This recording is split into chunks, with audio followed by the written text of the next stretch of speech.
reading of Scripture.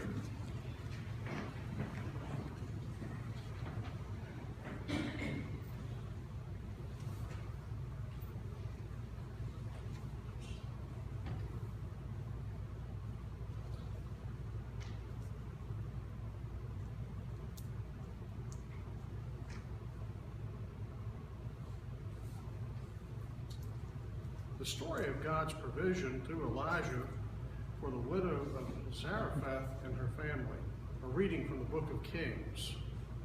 The word of the Lord came to Elijah, saying, Go now to Zarephath, which belongs to Sidon, and live there, for I have commanded a widow there to feed you. So he set out and went to Zarephath. When he came to the gate of the town, a widow that was there gathering sticks, he called to her and said, Bring me a little water in a vessel so that I may drink. As she was going to bring it, he called to her and said, Bring me a morsel of bread in your hand. But she said, As the Lord your God lives, I have nothing baked, only a handful of meal in a jar and a little oil in a jug. And I'm now gathering a couple of sticks so that I may go home and prepare it for myself and my son, that we may eat it and die. Elijah said to her, Do not be afraid. Go and do as you have said. But first make me a little cake of it and bring it to me, and afterwards make something for yourself and your son. For thus says the Lord, the God of Israel, the jar of meal will not be empty, and the jug of oil will not fail, until the day that the Lord sends rain on the earth. She did as Elijah said, so that she, as well as he and her household, ate for many days. The jar of meal was not emptied, neither did the jug of oil fail, according to the word of the Lord that he spoke by Elijah. The word of the Lord. Thanks be to God.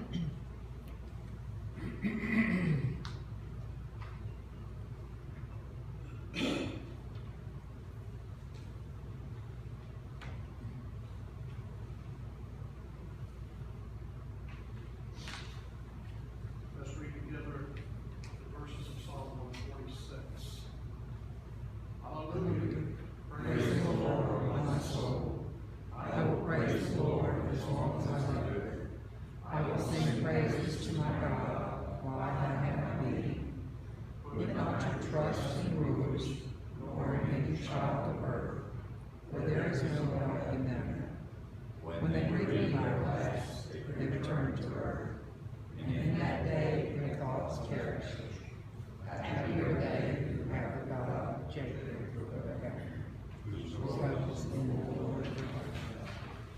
Who made heaven and earth, the seas and all that is in them, who keeps his promises forever, who gives justice to those who are oppressed, and food to those who hunger. The Lord sets the prisoners free. The Lord opens the eyes of the blind. The Lord lifts up those who are bowed down. The Lord loves the righteous. The Lord cares for the stranger. He sustains the widow and the orphan, and frustrates the way of the wicked. The Lord shall reign forever. Your God, O Zion, throughout all generations. Hallelujah.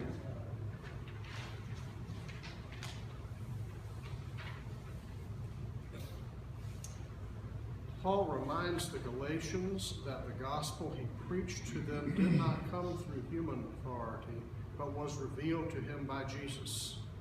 A reading from Paul's letter to the Galatians. I want you to know, brothers and sisters, that the gospel that was proclaimed by me is not of human origin, for I did not receive it from a human source, nor was I taught it, but I received it through a revelation of Jesus Christ. You have heard, no doubt, of my earlier life in Judaism. I was violently persecuting the church of God and was trying to destroy it. I advanced in Judaism beyond many among my people of the same age, for I was far more zealous for the traditions of my ancestors. But when God, who had set me apart before I was born and called me through his grace, was pleased to reveal his Son to me, so that I might proclaim him among the Gentiles, I did not confer with any human being, nor did I go up to Jerusalem to those who were already apostles before me. But I went away at once into Arabia, and afterwards I returned to Damascus. Then, after 3 years, I did go up to Jerusalem to visit Cephas and stayed with him 15 days. But I did not see any other apostle except James, the Lord's brother. In what I am writing to you before God, I do not lie. Then I went into the regions of Syria and Cilicia, and was still unknown by sight to the churches of Judea that are in Christ. They only heard it said, the one who formerly was persecuting us is now proclaiming the faith he once tried to destroy, and they glorify God because of me. The word of the Lord. Thanks be to God.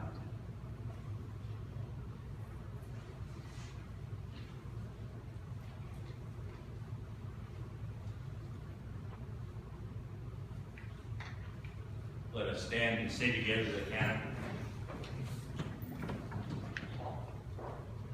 O God, be merciful to us, bless us. Show us the light of your countenance, and come to us. Let your ways be known upon earth, your saving power among all nations. Let the peoples praise you, O God. Let all the peoples praise you. Let the nations be glad and sing for joy. For you judge the peoples with equity, and guide all the nations upon earth. Let the peoples praise you, O God. Let all the peoples praise you. Today we hear the story of Jesus' raising to life the son of the widow of Nain, the holy gospel of our Lord Jesus Christ, according to Luke. Glory to you, Lord Christ. Soon after healing the centurion's slave, Jesus went to a city called Nain, and his disciples and a large crowd went with him. As he approached the gate of the town, a man who had died was being carried out. He was his mother's only son, and she was a widow, and with her was a large crowd from the town. When the Lord saw her, he had compassion for her and said to her, "Do not weep." Then he came forward and touched the bearer, and the bearer stood still.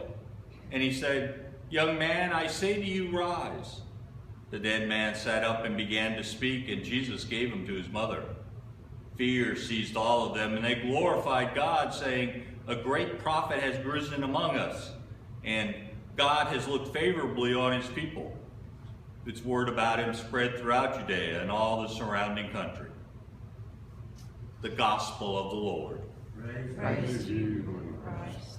May the words of my mouth, the meditation of all our hearts, and every action of all our lives be always acceptable to you, Lord, our strength and our Redeemer.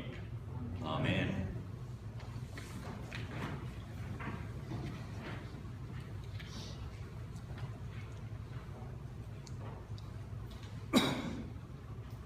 So what do you think about miracles?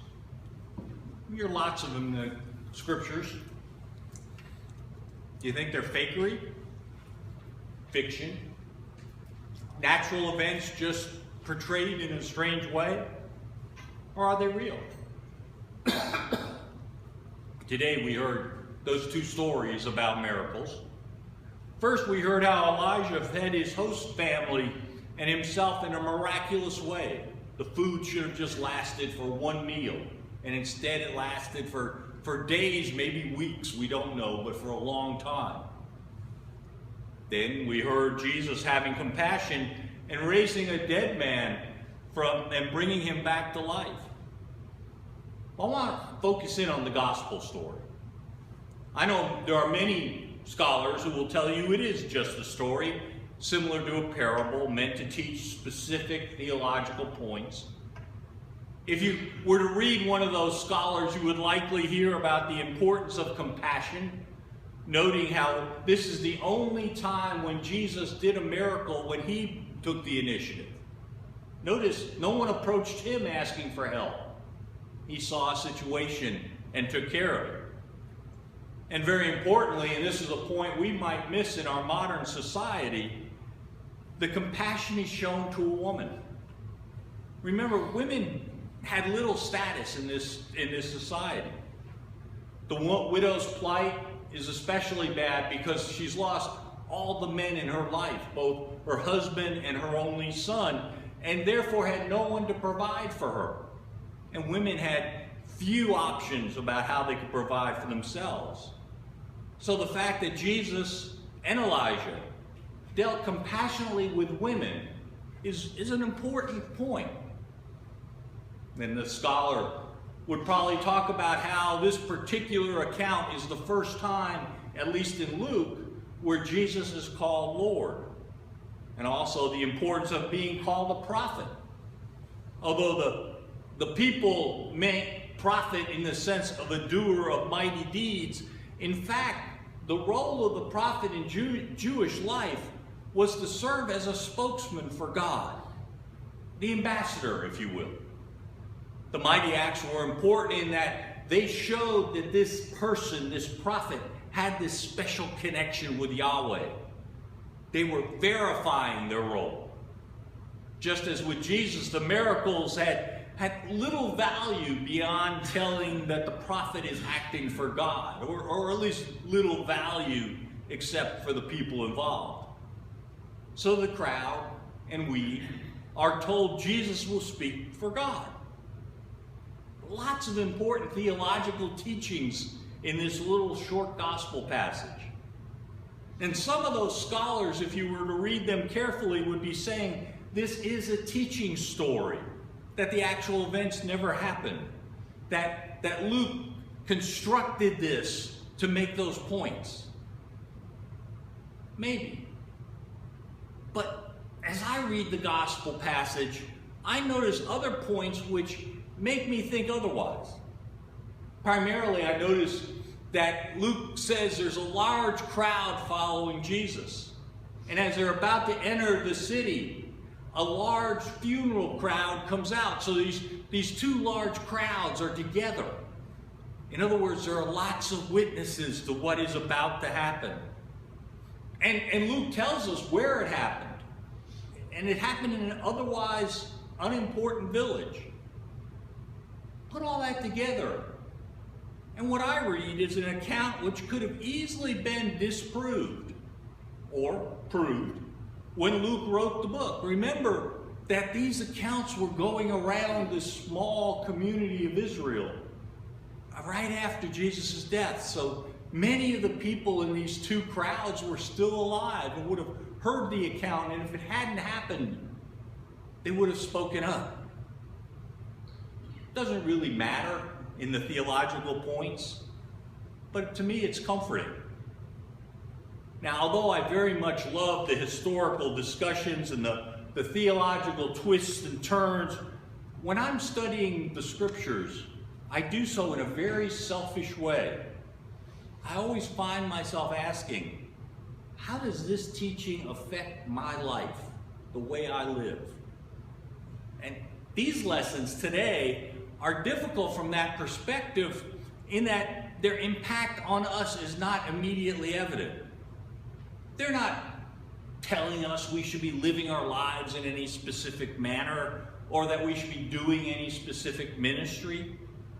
In fact, these two lessons, the Old Testament and the Gospel, could easily just slip past us thinking that they're unimportant.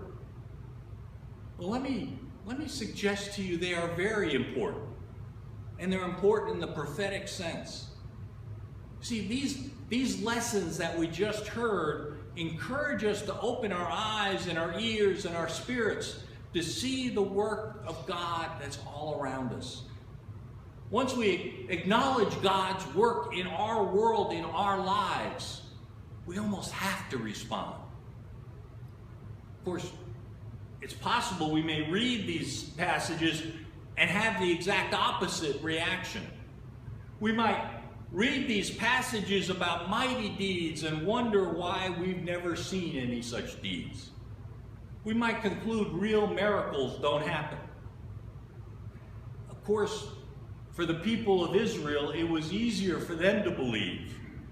They lived in a time when believing in miracles was normal. We live in a time of skepticism and more belief in science than religion. I don't think we have to make that division. I don't think we have to divide science from religion. It all actually works together. Ask me sometime and I'll explain how the theory of evolution proves the existence of God. Fascinating. We should not divide science and religion because science is a manifestation of God's concern for this world. Example, 2 weeks ago, a man I had met just twice cut 3 holes in me and shoved tubes through my blood vessels and into my heart. That's what happened. You can express it in fancier words, but that's what happened. And if that doesn't qualify as a miracle, I'm not sure what does. I thank God for the medical advances which made that all possible. I thank God for creating a person who has the skill and the artistry to accomplish this task.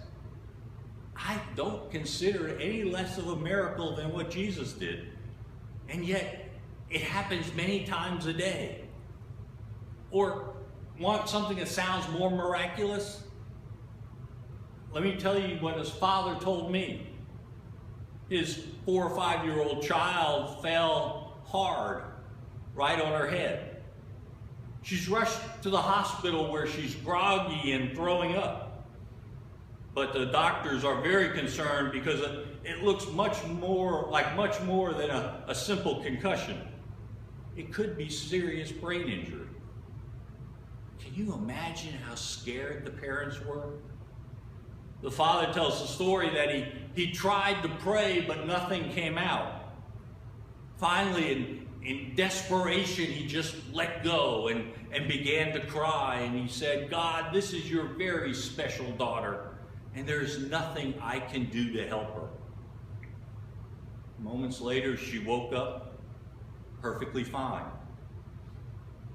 Or want to hear another?